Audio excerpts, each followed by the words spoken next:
नमस्कार बच्चों, triangle maths academy YouTube channel पर आपका स्वागत है। आज हम पढ़ेंगे कक्षा 10 की प्रश्नावली 3.2 का चौथा सवाल। तो देखिए बच्चों, इसका चौथा सवाल। और हाँ, अगर चैनल सब्सक्राइब नहीं किया है तो प्लीज़ चैनल को सब्सक्राइब कर दीजिए और अधिक से अधिक लोगों तक शेयर कीजिए। तो देखिए बच्चों, चौथा सवाल, निम्न रैखिक समीकरणों के युग्मों में से कौन से युग्म संगत है और कौन से असंगत है। यदि संगत है तो ग्राफ्य विधि से हल ज्ञात करना है। तो बच्चों में बताना है कि कौन से युग्म संगत है और कौन से असंगत युग्म है। तो बच्चों, दो चर वाले रैखिक समीकरण युग्म होते हैं, उनमें तीन प्रकार के हल होते हैं। प्रतिच्छेदी रेखा पहला हल, दूसरा होता है अपरिमित रूप से अनेकल जिसमें रेखाएं एक दूसरे के ऊपर लेटी हुई होती है। पहला हल तो होता है प्रतिच्छेदी रेखा यानी किसी बिंदु पर काटेगी रेखाएं। दूसरा हल होता है अपरिमित रूप से अनेकल यानी इसमें रेखाएं समपाती होती है। ठीक है, एक दूसरे के ऊपर बनेगी दोनों समीकरणों की रेखाएं। और तीसरी होती है समांतर रेखाएं। ठीक है, तो इसमें केवल एक हल होता है, केवल एक हल। ठीक है, इसमें अनेक हल होते हैं यानी असीमित अनेक हल। ठीक है, इसमें अनेक हल होते हैं और इसमें कोई हल नहीं होता। जो समांतर रेखाएं होती है इसमें कोई हल नहीं होता, यानी कोई एक हल होने का मतलब है इन दोनों समीकरणों का कोई एक उभयनिष्ठ हल होगा जहां पे दोनों रेखाएं काटेगी। इसमें प्रत्येक बिंदु पे इसका हल होगा, यानी कोई सा भी बिंदु उठा के अगर इन दोनों समीकरणों में रख देंगे तो दोनों को संतुष्ट करेगा, यानी इसमें बहुत सारे हल होते हैं। ठीक है, और इसमें रेखाएं समांतर बनती है, इसमें कोई हल नहीं होता, यानी दोनों समीकरणों का कोई उभयनिष्ठ हल नहीं होता। तो जिनमें हल निकल रहे हैं उनको तो संगत युग्म बोलते हैं। इसको भी संगत, इसको भी संगत बोलेंगे क्योंकि इसमें भी एक हल निकल रहा है और इसमें तो बहुत सारे हल निकल रहे हैं। इसमें कोई हल नहीं निकल रहा तो इसको बोलेंगे असंगत समीकरण युग्म। तो ये तीन प्रकार के हल होते हैं रैखिक समीकरण युग्मों के। ठीक है, अब इनको हल करेंगे। पहले हम चेक करेंगे कि कौन सा संगत है और कौन सा असंगत है। केवल संगत होने की स्थिति में ही हम इनका हल पता करेंगे। हल पता करने का मतलब है x और y का मान पता करेंगे। ठीक है, तो देखिए पहले चेक करते हैं। सबसे पहले हमें बराबर में जीरो लाना होता है, तो इन सबको इधर ला के बराबर में क्या ले आएंगे, जीरो। इसको दे दो समीकरण 1 और इसको दे दो समीकरण 2। ठीक है, तो समीकरण 1 को हल करेंगे तो इधर x प्लस वाई, ये 5 प्लस का इधर आके माइनस का हो जाएगा बराबर 0। ठीक है, फिर इसमें भी बराबर में जीरो लाएंगे तो 2x प्लस 2y, ये 10 इधर आएगा तो माइनस 10 हो जाएगा बराबर 0। ठीक है, दोनों समीकरणों को हमने हल कर दिया यानी बराबर में जीरो लिए हैं। अब इनकी तुलना a1 बटे a2 निकालेंगे, इनका अनुपात निकालेंगे, x के गुणांकों का अनुपात। एक पहली समीकरण का गुणांक a1 कहलाता है x का और दूसरी समीकरण का a2, ये हमने पहले समझ लिया। तो इसका गुणांक 1 मानते हैं, कुछ भी नहीं है तो, और यहाँ पे 2, तो इन दोनों का अनुपात हो जाएगा 1/2 यानी 1/2। फिर निकालेंगे b1, इधर निकाल लेते हैं b1 बटे b2। ठीक है, b1 तो क्या है, y का गुणांक कहलाता है, तो यहाँ पे तो 1 है और यहाँ पे कितना है 2। ठीक है, अब अपन निकालेंगे c1 बटे c2। यहाँ पे -5 और नीचे है -10।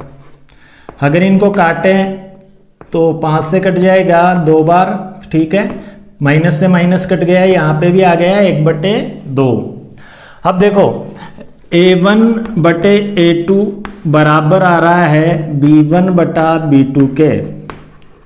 इसका अनुपात भी 1/2 और इसका अनुपात भी 1/2 और इसका अनुपात भी 1/2। तो c1 बटे c2 के, यानी तीनों के अनुपात सेम है। अतः इनके बहुत सारे हल निकलेंगे, यानी रेखाएं क्या होगी, समपाती होगी। ठीक है, अतः यह संगत समीकरण युग्म है। ठीक है, बहुत सारे हल निकल रहे हैं तो जिनका हल निकलता है वो संगत समीकरण युग्म होते हैं। अब ये संगत समीकरण युग्म है तो इनको ग्राफीय विधि से भी हल करना है, संगत नहीं होते तो यहीं पे अपना आंसर पूरा हो जाता। तो देखिए अब पहले समीकरण का वो सारणी निकालेंगे यानी बिंदु निकालेंगे, तो समीकरण एक को हल करने पर, समीकरण एक को हल करने पर तो देखिए किसी एक चर का मान निकाल लेते हैं, या तो x का या फिर y का। तो मैं निकाल रहा हूं x का, तो x बराबर आ जाएगा 5 माइनस y, ये y उधर चला जाएगा तो माइनस का हो जाएगा। अब हम यहाँ पे y की वैल्यू रखेंगे 0 1 2 3 और फिर हमारे पास x का मान आता जाएगा, ठीक है। तो y बराबर 0 रखने पर यदि हम y का मान 0 रखें तो x का मान आएगा 5 माइनस 0 यानी x बराबर हमारे पास आ जाएगा 5। ये हमारा पहला बिंदु आ गया, ठीक है। y बराबर अब रखेंगे 1, तो y बराबर 1 रखने पर तो हमारे पास x बराबर आएगा, यहाँ पे y की जगह 1 रख देंगे तो माइनस 1, x का मान आ जाएगा 4, 5 में से गया तो 4, ठीक है। अब इनकी हल सारणी यानी वो बिंदुओं की सारणी बना लेंगे। तो देखिए इनकी सारणी, यहाँ x का मान रखेंगे, यहाँ y का। तो y का मान 0 रखा तो x का मान आया था 5। यदि y का मान 1 रखें तो इसका संगत x मान आया था 4। इसी प्रकार दूसरी समीकरण के भी दो बिंदु निकालेंगे जिससे हम ग्राफ बना सकें। तो देखिए समीकरण 2 को हल करने पर, समीकरण 2 को हल करने पर तो यहाँ पे भी x का मान निकाल लेते हैं। 2x बराबर होगा 10 माइनस 2y बटा 2x बराबर आएगा 10 माइनस 2y, ठीक है। ये 2y उधर चला गया तो माइनस का, अब x का मान निकालेंगे ना तो ये 2 को भी हटाना पड़ेगा, तो 10 माइनस 2y बटे 2। अब यहाँ पे रखेंगे अपन मान, y का मान 0 रखने पर तो x बराबर हमारे पास आएगा 10 माइनस 2 और यहाँ पे रख देंगे 0 बटे 2। ये गुणा में होता है, बीच में अगर कहीं भी चिन्ह नहीं लगा हो तो वो गुणा माना जाता है, ठीक है। x बराबर 10 माइनस 0, ये 2 को 0 से करेंगे तो 0 हो जाएगा बटे 2, यानी x का मान ही हमारे पास आ जाएगा 5, ठीक है। 2 से काट देंगे तो यहाँ 5 आ जाएगा। अब y का मान 0 रखा था, अब 1 नहीं रखेंगे, सॉरी 1 ही रखेंगे ताकि 2 एकम 2 के 8 आ जाएगा, 10 में से 2 घटेगा तो 2 का भाग आसानी से चला जाएगा, ठीक है। तो देखिए y बराबर 1 रखने पर x बराबर आएगा 10 का 10 माइनस 2 के 2, y की जगह 1 बटे 2, x बराबर आ जाएगा 10 माइनस 2 एकम 2 बटे 2, x बराबर आ जाएगा 10 में से 2 गया तो 8 बटे 2, यानी काटेंगे तो ये 4 बार कट जाएगा, x का मान आ गया 4। तो इधर सारणी बना देता हूं मैं, x और y, यदि 0 रखा तो इसका मान आया था 5 और 1 रखा y का मान तो x का मान आया था 4। अब इनका ग्राफ, तो बच्चों अब इनका ग्राफ देखिए, यहाँ पे मैंने ग्राफ बना दिया और यहाँ पे पैमाना लिखना जरूरी होता है प्रत्येक ग्राफ में, तो लिख दिया करो कोने में। और यहाँ दोनों समीकरण है और उनके हल लिखे हुए हैं। तो देखिए पहले समीकरण से हम पहले इसका लाइन बनाएंगे 5 0, x पे 5 y पे 0। तो x पे 5 है और y पे 0 है तो वो x अक्ष पे होता है, यानी वो बिंदु होगा यहाँ पे x पे 5 पर, ठीक है। अब इसी तरह 4 1, x पे 4 y पे 1, x पे 4 यहाँ पे है और y पे 1 यहाँ पे, तो इन दोनों के सामने आएगा वो बिंदु, ठीक है। तो ये दूसरा बिंदु। अब इन दोनों लाइनों को मिला देंगे,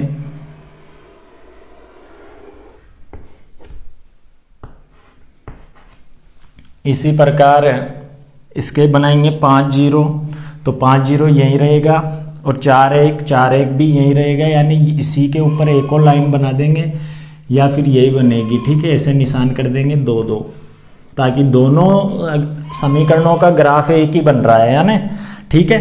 तो यहाँ पे बिंदु हो जाएगा 5 और 0 बोलेंगे इसको, और इसको बोलेंगे 4 और 1। x का पहले लिखते हैं और y का बाद में। चाहो तो दोनों समीकरण लिख सकते हो, इधर x प्लस 5y बराबर 5, और इधर लिख सकते हो 2x प्लस 2y बराबर 10। ये अपना ग्राफ हो जाएगा। अब इसका दूसरा सवाल, बीसी का दूसरा सवाल, सबसे पहले हम बराबर में 0 लाएंगे, ठीक है। x माइनस वाई, ये इधर आके -8 बराबर 0 हो जाएगा। इसी प्रकार इसके भी लाएंगे 3x माइनस 3y, ये 16 इधर आते हैं -16 बराबर 0 हो जाएगा। अब a1 बटा a2 निकालेंगे। a1 है यहाँ पे 1 और यहाँ पे 3, तो इसका अनुपात हो गया 1/3। इसी प्रकार b1 बटे b2 निकालेंगे। हाँ, b1 तो है -1, माइनस में होने पर माइनस में लिया जाता है, और नीचे है -3, माइनस से माइनस कैंसिल, यानी ये भी हो जाएगा 1/3। अब c1 बटे c2 निकालेंगे।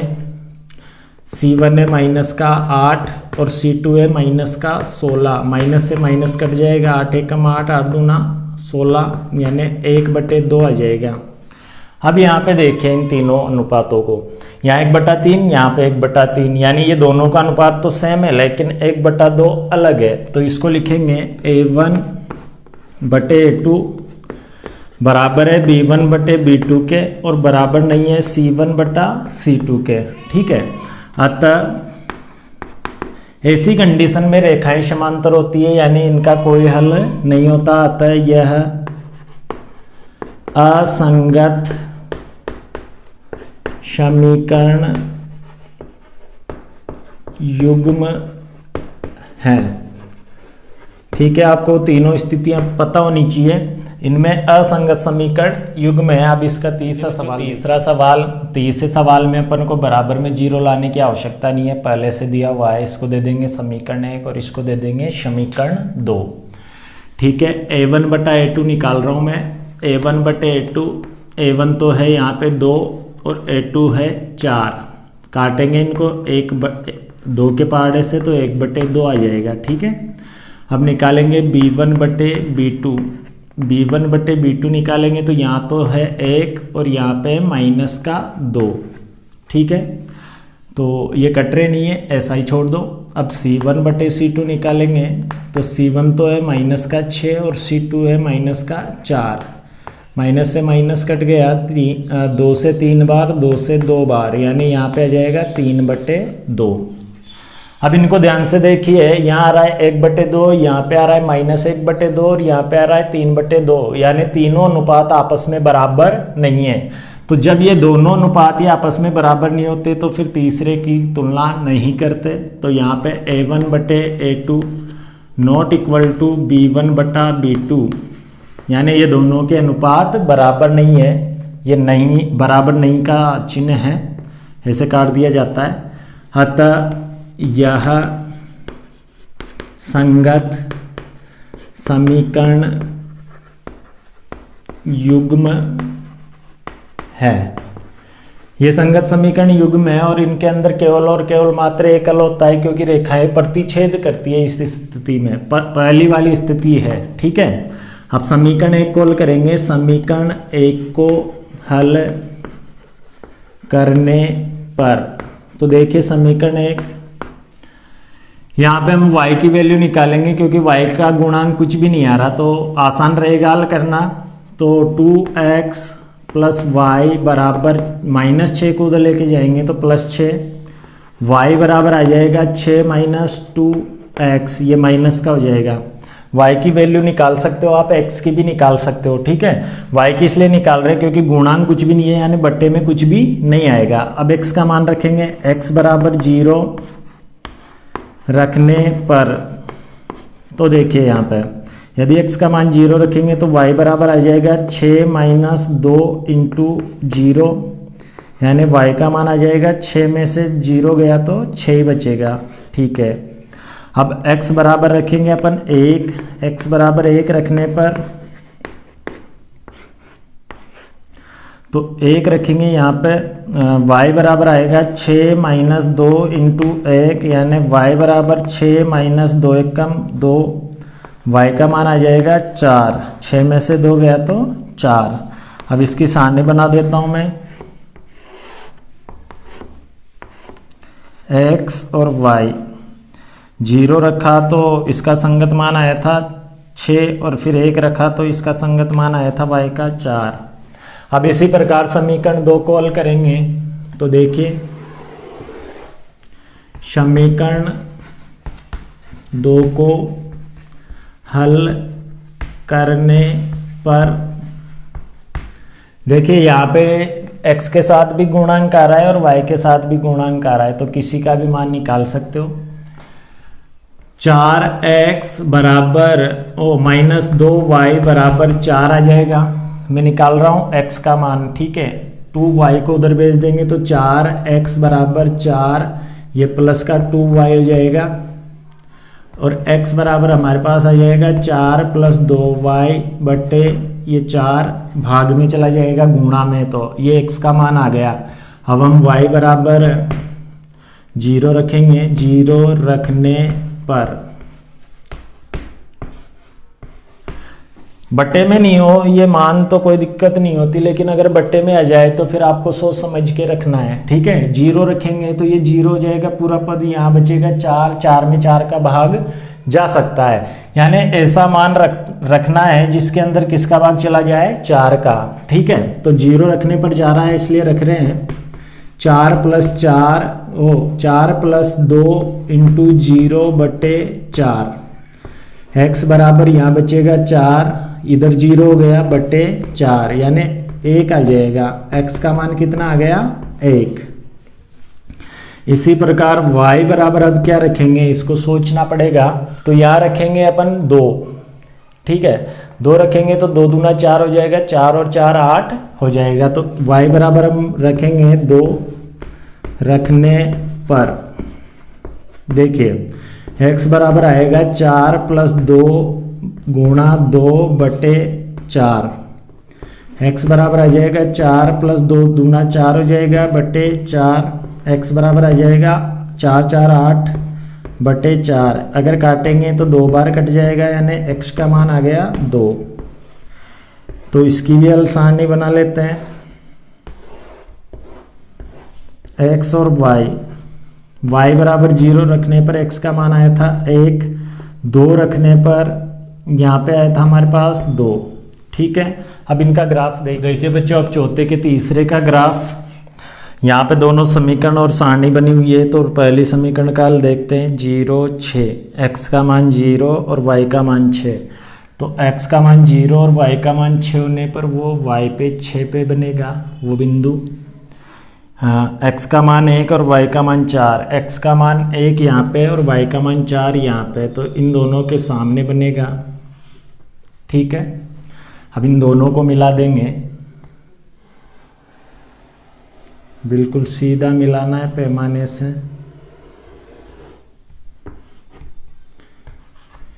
ये हो जाएगा 6 0 और ये हो जाएगा, सॉरी 6 0 नहीं 0 6, और ये हो जाएगा 1 4। x का पहले लिखा करो, ठीक है। अब इसी प्रकार दूसरी समीकरण 1 0, x पे 1 और y पे 0, तो वो x अक्ष पे होगा, दोनों पे 2 2, यहाँ पे भी 2 और यहाँ पे भी 2, तो ये यहाँ पे बनेगा, ठीक है। इधर 2 के सामने, इधर भी 2 के सामने, इन दोनों की लाइनें खींचेंगे मिलाती हुई बिल्कुल सीधी। यहाँ होगा 2 2 दोनों पे, और यहाँ होगा 1 0, ठीक है। इसका समीकरण यहाँ खाली जगह देख के लिख देना, 2x प्लस y माइनस 6 बराबर 0, और यहाँ पे आ जाएगा 4x माइनस 2y माइनस 4 बराबर 0। तो ये दोनों समीकरणों के ग्राफ हो गए, और जहाँ ये दोनों रेखाएं काट रही है वो ये हमारा उभयनिष्ठ हल होता है दोनों समीकरणों का हल। तो देखिए यहाँ x का मान भी 2 आ रहा है और y का मान भी 2 आ रहा है, यानी इस बिंदु पर काट रही है दोनों रेखाएं, तो हल हो जाएगा, हल x बराबर तो 2 और y बराबर 2। ये अपना आंसर, ये हल यहीं पे लिख देना है ग्राफ के अंदर ही। तो ये आपके अच्छे से समझ में आया होगा। अब इसका तीसरा सवाल चौथा सवाल समीकरण दिया हुआ है, बराबर में 0 होना जरूरी है, तो पहले से 0 है। हम तुलना करेंगे a1 बटे a2 की, तो यहाँ पे a1 है 2 और a2 है 4, काटेंगे 2 से तो 1 बटे 2 आ जाएगा। a1 बटा a2 क्या आ गया, 1 बटे 2। b1 बटा b2 निकालेंगे तो b1 है माइनस का 2 और b2 है माइनस का 4, माइनस से माइनस 2 एकम 2, 2 दूना 4, तो यहाँ पे भी आ जाएगा प्लस का 1 बटा 2। अब निकालेंगे c1 बटा c2, तो c1 तो है माइनस का 2 और c2 है माइनस का 5, माइनस से माइनस कट गया, 2 बटे 5 आ जाएगा। अगर हम तीनों अनुपातों की तुलना करें तो ये दोनों अनुपात सेम आ रहे हैं, वो अलग आ रहा है, तो इसको हम लिख सकते हैं a1 बटा a2 बराबर आ रहा है b1 बटा b2 के, लेकिन बराबर नहीं आ रहा c1 बटा c2 के। अतः इसमें रेखाएं समांतर होगी और कोई हल नहीं निकलेगा, अतः असंगत समीकरण युग्म है। क्योंकि कोई हल नहीं निकल रहा तो असंगत होता है और हल निकल रहा है तो संगत, अतः असंगत समीकरण युग्म है। अब इसका ग्राफ नहीं बनेगा क्योंकि असंगत का हमें ग्राफ नहीं। तो बच्चों, मेरे द्वारा दी गई जानकारी आपको अच्छी लगी तो प्लीज चैनल को सब्सक्राइब करें और बेल आइकन प्रेस कर ले, ताकि ऐसी ही शानदार वीडियो आप तक पहुंचती रहे। धन्यवाद। जय हिंद, जय भारत।